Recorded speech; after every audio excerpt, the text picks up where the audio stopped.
bilang pagpapakita ng tunay na malasakit at paglilingkod sa komunidad. Nakipagtulungan ng RPSB team ng Regional Mobile Force Battalion 15 sa mga residente ng Barangay Gulo sa pagpapatayo ng snack house sa loob ng Paco Valley Elementary School sa Barangay Bulo, Abugaw, Abayaw.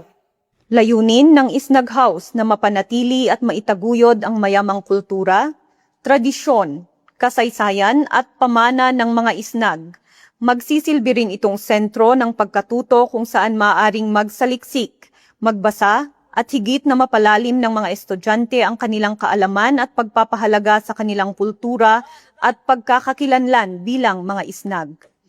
Sa pamamagitan ng proyektong ito, na ipapakita ang matibay na pakikiisa ng RPSB team sa mga programang nagtataguyod ng edukasyon, pagkakaisa at pangangalaga sa kultura. Patunay rin ito ng kanilang patuloy na suporta sa mga inisyatibong nagbibigay inspirasyon sa kabataan at nagpapatibay sa ugnayan ng kapulisan at komunidad.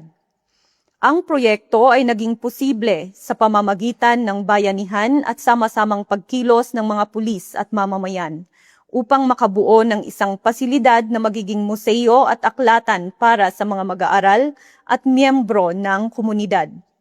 Mula po dito sa Camp Major Bado Dangwal, La Trinidad, Benguet. Ako po si Police Corporal Asia Maris Balagay ng Regional Mobile Force Battalion 15.